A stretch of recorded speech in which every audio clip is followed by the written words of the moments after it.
Hey, welcome to Lifecast with Ryan Leak, a podcast designed to equip you with the tools to change your life. This is episode 9, and I took a little bit of a hiatus because this summer has been absolutely crazy. I think in June and July, I think I did, maybe 20, 22 events in 45 days. Some days I actually would record for 5 different events. So it wasn't 22 different days that I was working. And then I took some time off to just hang out with the family. I'm working on two new books as well. Got a new website. You can go check that out. What else? Oh, Peter Reeves, my dearest host. He and his wife decided to have a baby. Okay. So he's on sabbatical. And, he's taken a little bit of a break. So he did a fantastic job in season 1. Last time I talked to him, he was pretty tired, beautiful baby, but he was exhausted. And I just said, listen, man, I can't have you on the Lifecast being all sleepy and stuff. So he's taken a little bit of a break. And I'm super excited about season 2 of Lifecast. Just to give you a little preview. Got a brand new host coming in for season 2. It's actually my wife's best friend. She's a very close friend of mine too. But when you see a Puerto Rican woman hosting season 2, don't be surprised. And super excited about some of the subjects we're going to be talking about leading into an election year. And regardless if you have a political persuasion in which you live your life by, Republican, Democrat, and there's a whole list of people in the middle. The reality is we can't escape people that have opposing views from us. And so season 2 isn't going to tell you, spoiler alert, isn't going to tell you who to vote for. But it is going to tell you how to treat people that perhaps vote differently than you. So we're going to be having some fun conversations around that. The other thing I want you to know is, most people don't realize exactly what I even do. I kind of have two spaces, 2 worlds that I sort of operate in. There's the faith space where I speak at quite a few churches and even at my church, and love what I get to do around the country in terms of teaching the Bible. And so there is a faith world, a nonprofit world that I work within. Then there is my executive coaching practice, in which I am a certified Enneagram instructor, where I do lots of corporate leadership work in corporate America. And so I have sort of these 2 spaces that I'm constantly going back and forth between, and I feel like God's called me to do that. And on this particular podcast, it's called Lifecast because I like talking about life, and I love doing life with people and having engaging conversations about life. But a lot of that has to do with me being a Jesus follower. That is how I live my life. That's who I've modeled my life after to the best of my ability. And so there's times on this podcast, where I do talk about Jesus. There's times where I just talk about something going on in culture. Sometimes we're talking about dating. Sometimes we're talking about marriage.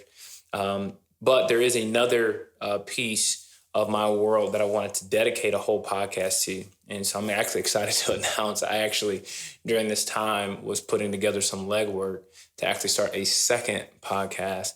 And I'm proud to announce that it's actually called Followership with Ryan Leak. Followership. There have been billions and billions of dollars designated to leadership resources, but not a whole lot to followership resources. And I wanted to create a nice hub for people that follow. In fact, most of us won't actually ever be leaders. I know it's a popular conversation, but most people are going to be doing a lot of following. Walmart has an estimated, I think, 2.3 million employees. I mean, how many of those people can we say are leaders? Maybe 200,000, which is still less than 10%. And so I want to create resources that help people be great followers. And the other thing that I realize is that I rarely hear people say that they work for a great leader. Like when someone says that they work for a great leader, it's like, what?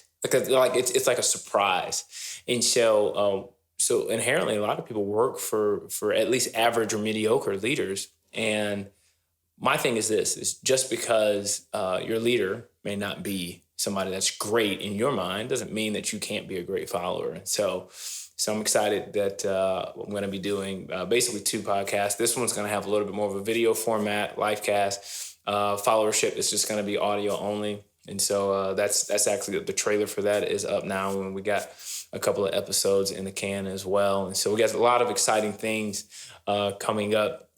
And today, on episode 9 of Lifecast with Ryan League, we are talking about entanglements. Okay, entanglements. You and I decided we were going to take our space, and what happened? Yeah, and then I got into an entanglement with August, an entanglement with August, an entanglement with August, an entanglement, an entanglement, an entanglement with August, an entanglement with August, an entanglement with August, an entanglement, an entanglement, an entanglement with August. So I was watching this interview with Jada Pinkett Smith and Will Smith, and they were, unfortunately, they felt like they had to bring some of what was really their private business and be able to explain some things and rumors about their relationship and whatnot. And she used this word that her and another individual named August had what she called an entanglement.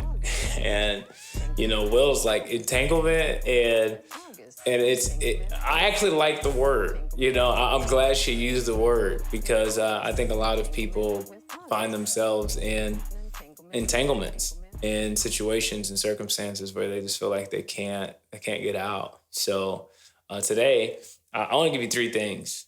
3 things to do if you ever find yourself in an entanglement. Sometimes an entanglement is a relationship.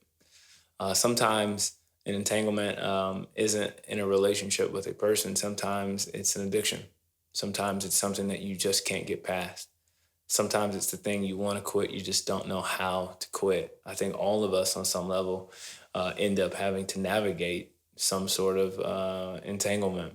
And so very briefly today on this episode, I want to give you 3 things that can help you with an entanglement. The first thing is, number 1, you need to recognize that you need help. You need to recognize that it actually is an entanglement. I know a lot of people that find themselves in an entanglement and don't even know they're in it. They're trying to call it something else. But if you find yourself stuck, you got to recognize that you are indeed that. And at this juncture of where we find ourselves sometimes in entanglements, I think for us to be able to recognize that we need help, we got to have some really great friends. And we got to invite some people in to speak into our lives, we got to give some people permission to say, hey, here's the deal. I see something in your life and it's got you stuck and it's holding you back. And so, hey, can I help? And I think that's huge. Most people, it's hard to see entanglements. It's hard to see some of our biggest issues in the mirror, but they're there. And we need someone else often to show us those things. And so part of self-awareness is actually others' awareness. For me to be self-aware, I actually need somebody else to show me things that I cannot see. And so the first thing that I would encourage each and every person to do is, first and foremost, you got to recognize that you need help. The second thing that I think is very important if you find yourself in an entanglement is ask for help. Sometimes you know you have a problem, but you just aren't willing to ask for help. I was having this conversation with a friend yesterday. We were talking about the word need. Need. It's such a humbling word. It's such a word that makes us feel less than. It's such a word that can make us feel like, wait, what do you mean? I need you? But you know what? I think that's what we need to say sometimes. Sometimes we need to use the word need because sometimes that's just the true story. Some of us can find ourselves in circumstances where we just say, man, I don't want to be the person that looks needy. I don't want to be the person that has to make a call that says, hey, I need help. But I don't know if we're going to get it if we don't ask for it. I think we've got to be humble enough to be willing to ask for help when we actually need it. And I think we find ourselves in entanglements because we didn't have the humility to ask for help when we did actually need it. So number one is recognize our need for help. Number two, we got to ask for help. And number three is so very, very, very important. We got to receive the help. Sometimes the help comes in a vessel that we don't enjoy. Sometimes we may not even like the person that's trying to give the help. Sometimes someone might tell you, well, you need to go to counseling. All right, well, I went to counseling before. Well,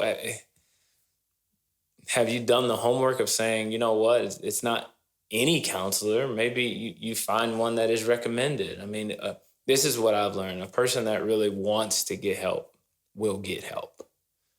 And trying to figure out relationships, trying to get past addictions, trying to get out of entanglements can be very, very difficult by yourself.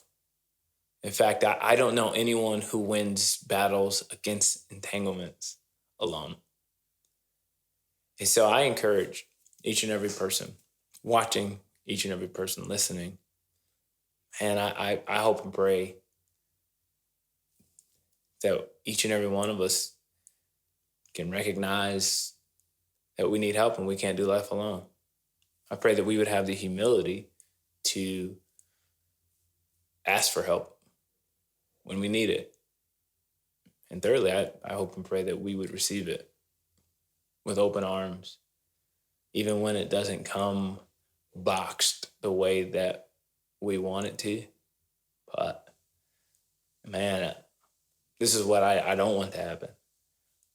I don't want you to spend the rest of your life entangled, stuck, not being able to move forward, all because you weren't able to open your mouth and tell somebody else that you need help, or because you weren't willing to receive it. That's my hope. That's my prayer for you today. Hey, thank you so much for checking out this episode of Lifecast with Ryan Lee. If today's episode was helpful to you, would you please take a moment to subscribe, share with a friend, leave a comment, leave a review. That would be great. Even in comments, if you're watching on YouTube, I would love to hear of some subjects you'd like for us to cover in the future. You can also check out Ryan League for everything new that we kind of got coming out over the next few months. And I'm super excited to roll out, and looking forward to season 2. We'll catch you next time.